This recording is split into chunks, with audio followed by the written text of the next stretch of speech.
Hi, welcome to UK Unlock 21 Dialogue Series, hosted by Lawwiser in association with UK IBC and powered by Indus Law. As you all know, this is a three-part video series focusing on the India-UK bilateral trade and investment viewed from the lens of Brexit. We are approaching the end of transition period for Brexit, which is 31st December 2020. We all know India plays a very crucial role when it comes to being an investor in the UK. India is the second largest investor in UK. It is not only favored in investment but also for trade. Over the time, India-UK relationships has only strengthened for bilateral trade and investment. So today in this video, we would be discussing Brexit in the view of ease of doing business in UK. To discuss this, we have esteemed panelists with us. We have Mr. Abhijit Mukhopadhyay. He's President, Legal and General Counsel of Hinduja Group. We have Meghna Mishra Elder. She's Associate Director at UK IBC. We have Mr. Vijay Goyal. He's the founder of Indo-EU Business Forum and also partner of Singhania and Company. And we have Avi Mokhtar. He's the partner of Indus Law. Welcome. Thank you for taking time out for us. So first focusing on investment, as just mentioned, India is the second largest investor in the UK. How do you all see this shaping, Brexit shaping the future investments? And also what incentives would Indian companies be looking ahead?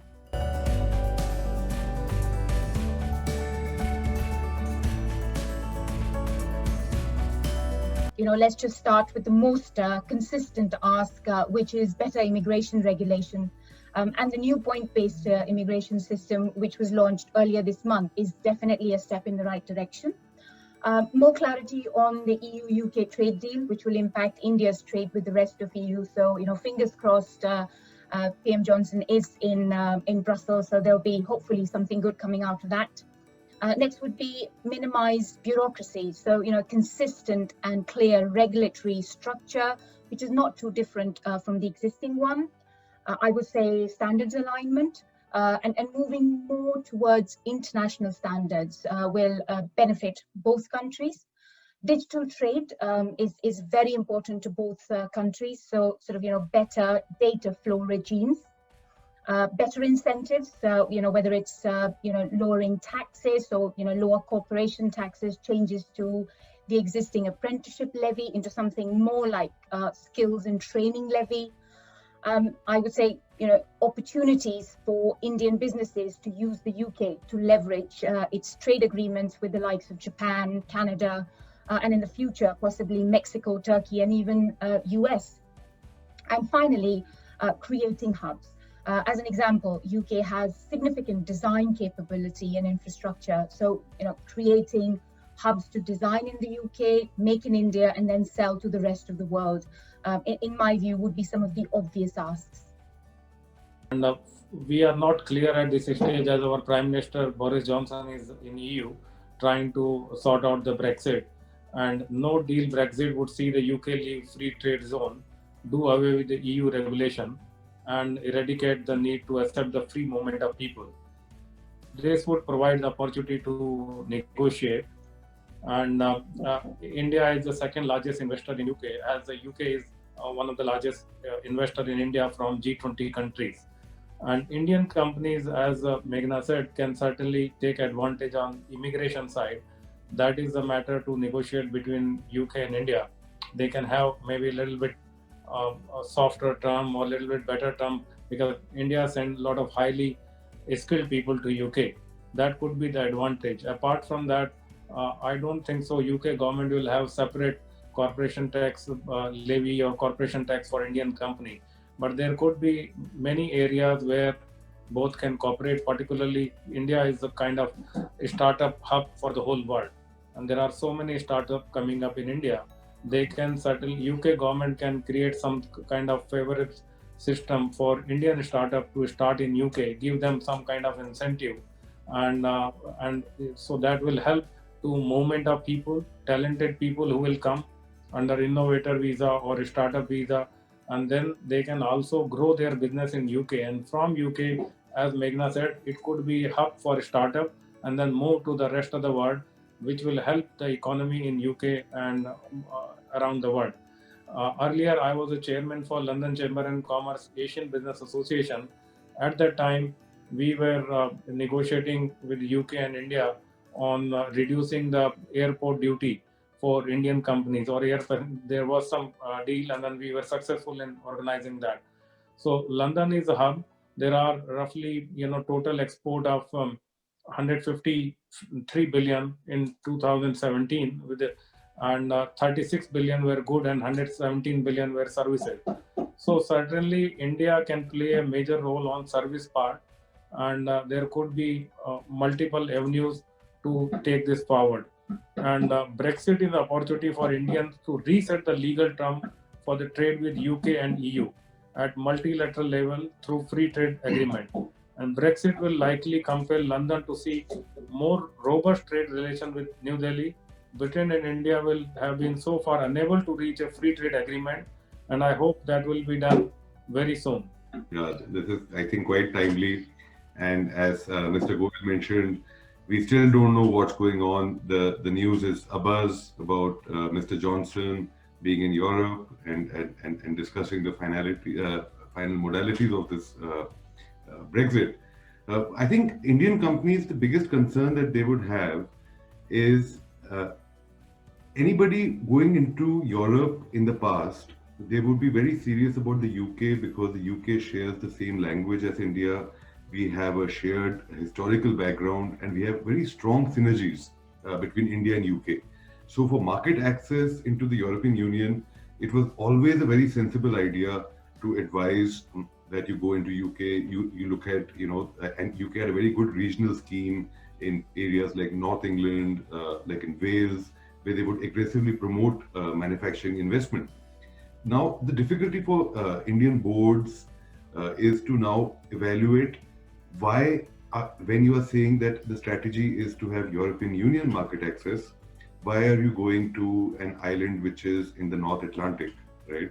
So effectively, the denial of any kind of market access on the same terms as you enjoy, as the UK enjoyed before 31st December, would create a lot of problems for Indian companies because the business plan has always been European Union access. So it's critical that this part of Brexit gets solved, and the rest of it, I think the synergies between India and UK are significant. If the market access aspects are solved, then, and when I say market access, I don't mean just the 20th century brick and mortar factories. As you know, the European Union is very aggressively moving on the Digital Market Act to regulate digital services. They are trying to control big technology companies. And as Mr. Goel mentioned, there are a lot of Indian startups which have rightly concerns about how data sovereignty would play out. So they would want to be housed in a jurisdiction where they would get equal treatment, where they don't have to apply for multiple licenses, where the UK is also licensing them on digital market access and the European Union is doing it separately. So I think those are the things to watch out for. But other than that, the synergies are strong. Thank you. This actually helps in understanding, how Brexit is going to shape the future investments. Moving on further to discuss trade, we all know that, India-UK trade has been increasing at 17% per annum. And it is a very crucial factor between these countries on talks for the free trade agreements, or FTAs that we say. So what do you think would be the strong factor post-COVID-19 to restart India-UK FTA talks?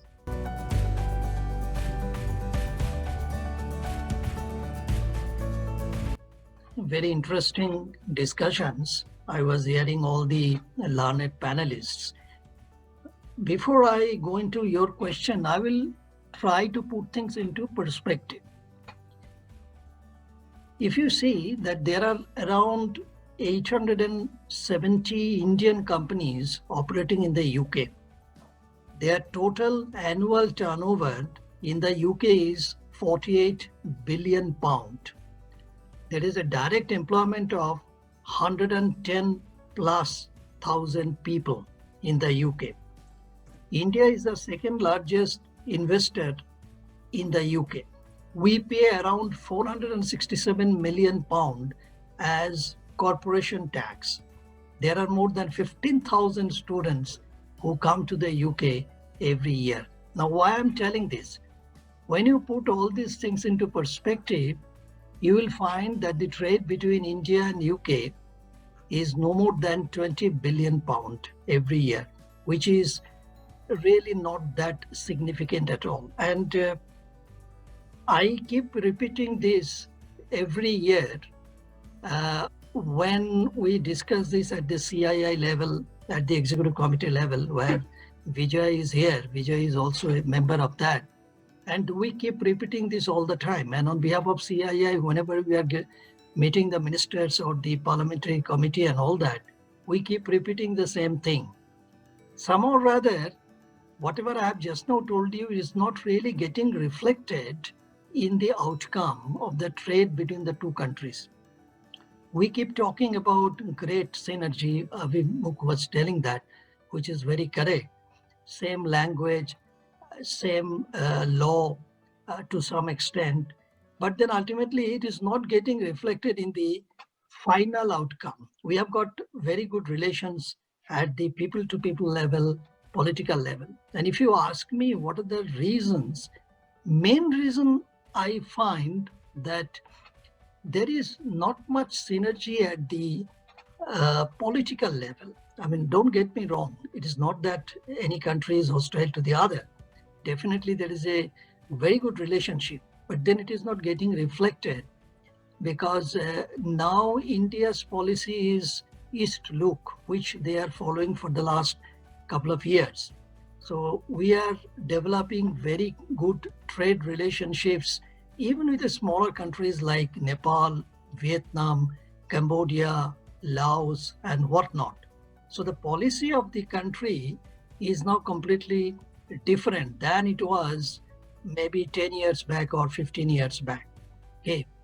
And then there are problems, and I think Meghna has already said that immigration is a big problem. I think the negative image that has been created because of the immigration policy followed by the British government, it created a lot of problem. Even I remember when the UK Prime Minister visited and met our Prime Minister, this was also raised by our Prime Minister. So immigration is a big problem, but I think it's not enough to have good relations between the two government or people to people. Literally, it got to be implemented, and that is what is lacking at the present moment. Whether it will improve post-Brexit or not is a big question mark, because India is too interested to settle their FTA with the EU, which is being negotiated for the last 8 years, and it will be finalized very soon.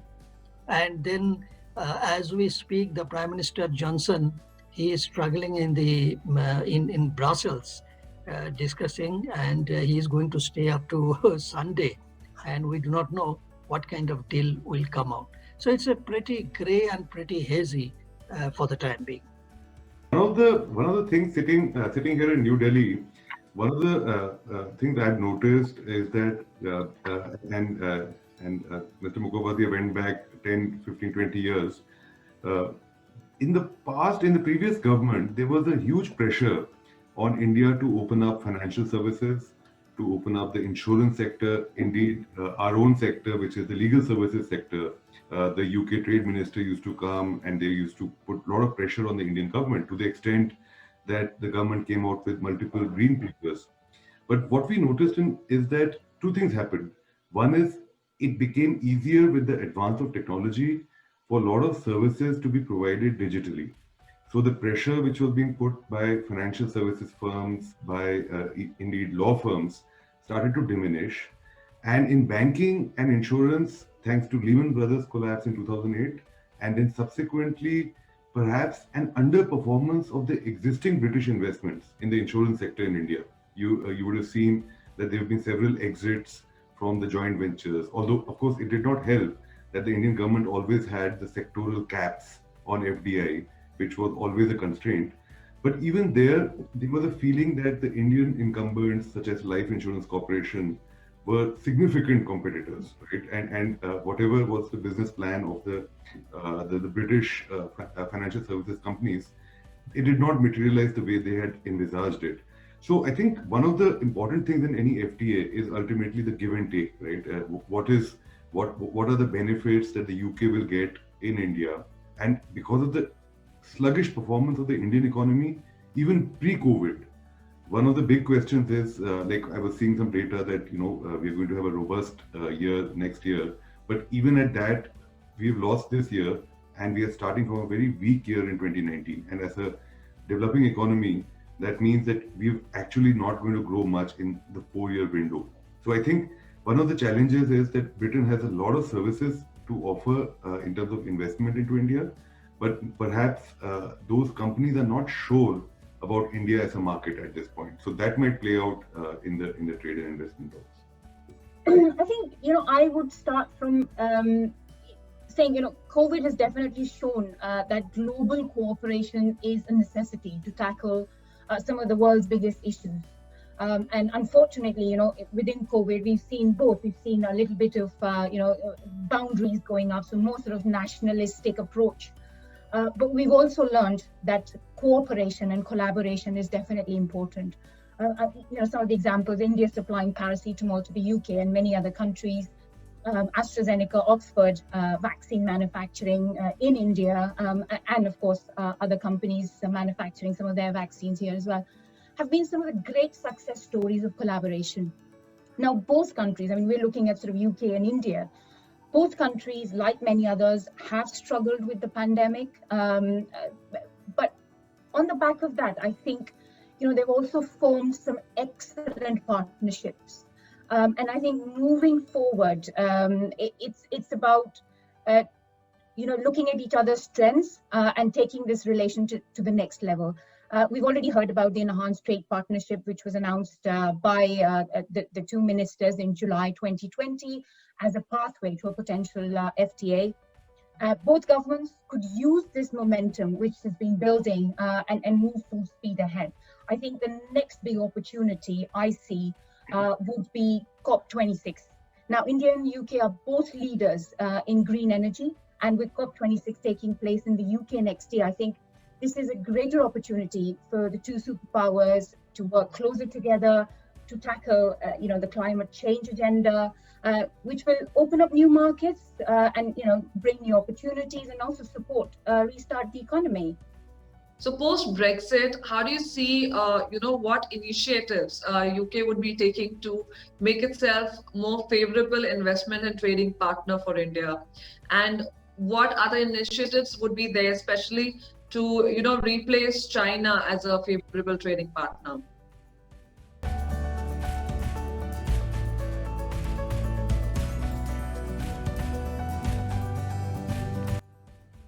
Thank you. I would say before taking up the China issue, I would say from Indian point of view, there are two sectors which have been little bit neglected and which there is a huge potential. One is there are roughly 28 Indian companies listed their masala bond in London market.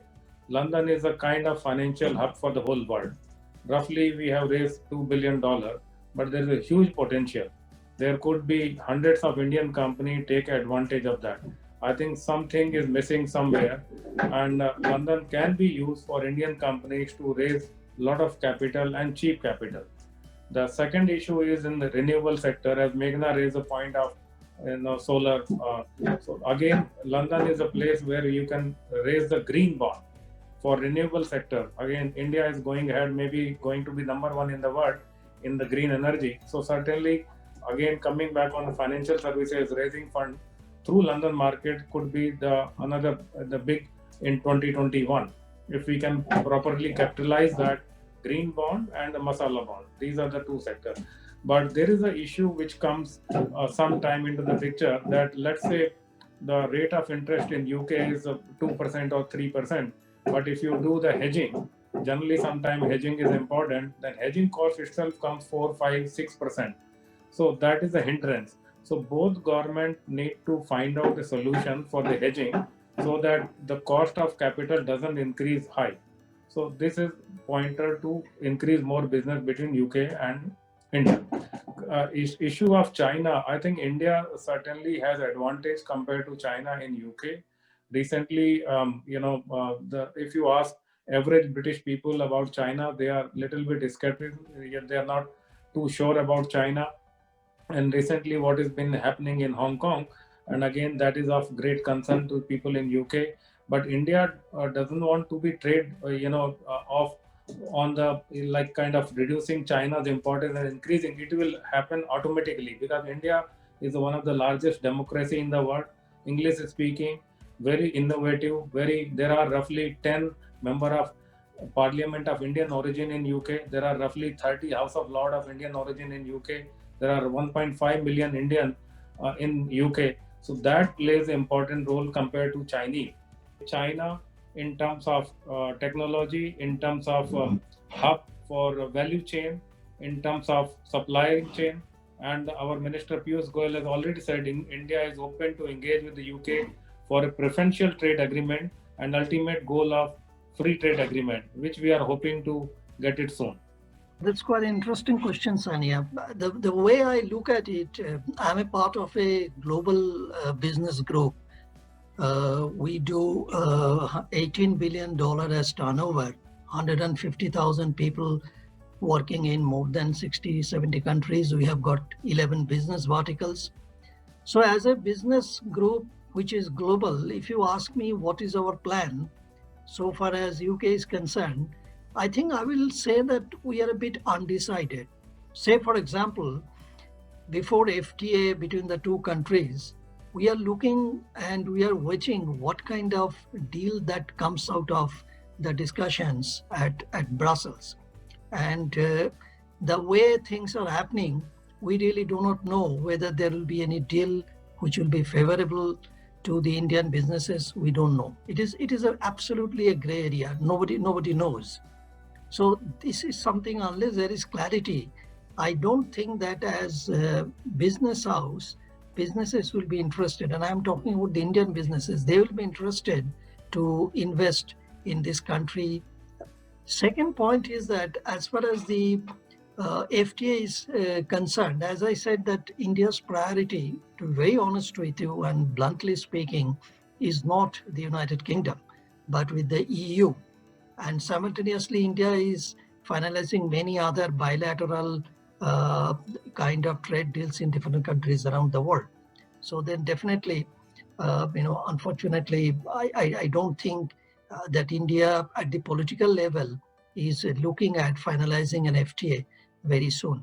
I was reading a report, 10th November, there was a meeting where that happened on a virtual basis between the International Trade and Development Secretary here, Secretary of State in the UK, and our Commerce Minister.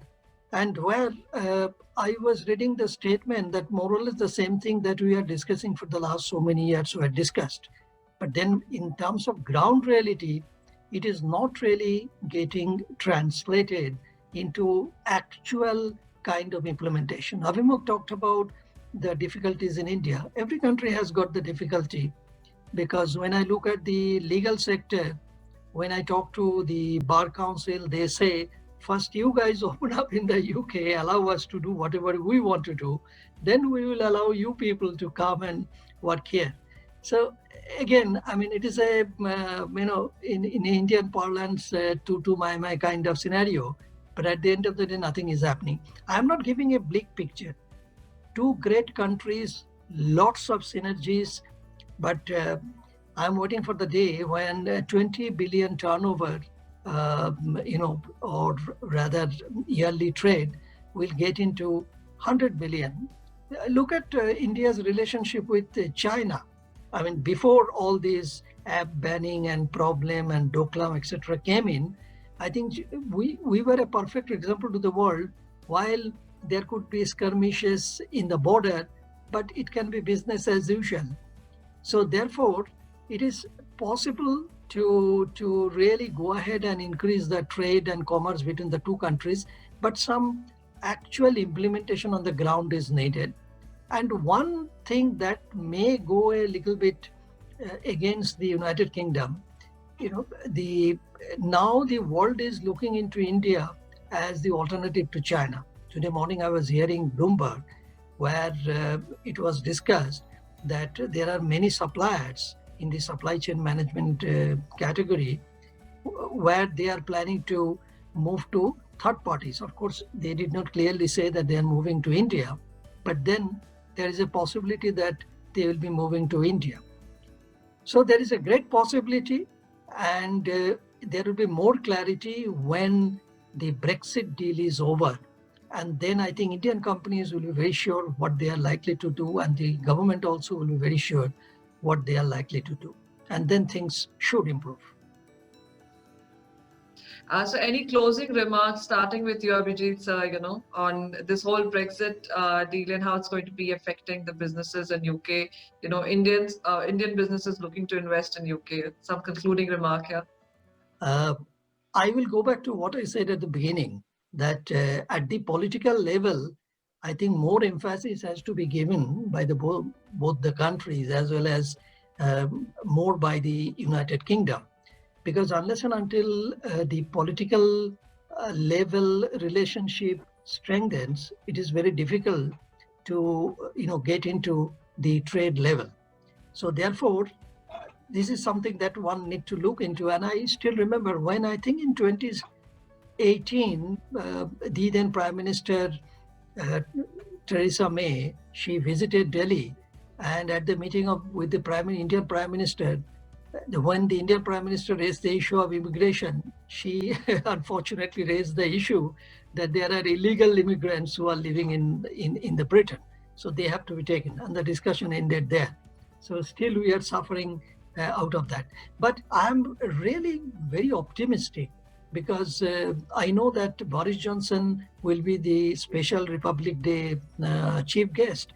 And I'm just waiting to see that should culminate, because when there will be prime ministerial visit, there will be many deals, etc., will be signed, and I know that people are working on that. So I look forward to the British Prime Minister visit, and I hope that it should culminate, because by that time there will be a little bit more clarity on the Brexit deal. So yes, I think 2021 I'm looking forward. Despite COVID, it is not doom and gloom. And getting back to what Abhimukh said, I was reading today that from third quarter of 2021, even the United States is expecting there will be a great amount of recovery.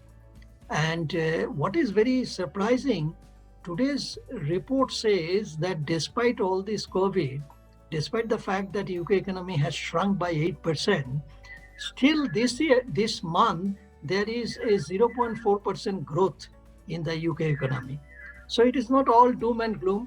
Hope that we recover out of COVID, and then once clarity in the Brexit comes up, then obviously situation will be much better.